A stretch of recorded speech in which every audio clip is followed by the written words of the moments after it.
হুজুর আমি একজন হানাফি মাযহাব ভুক্ত মুসলমান, ইমাম আবু হানিফা আমাদেরকে নামাজের যে নিষেধ নিয়ম সিস্টেম দেখিয়েছেন বা অন্যান্য ইবাদত, সেগুলি কি তার নিজস্ব বানানো নাকি সহিহ হাদিসে?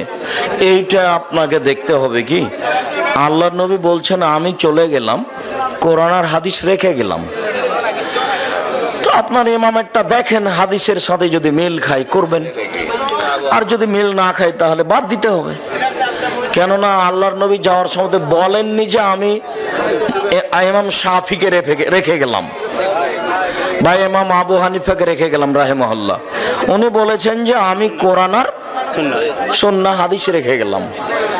তুমি এভাবে বুঝলে তো হবে না।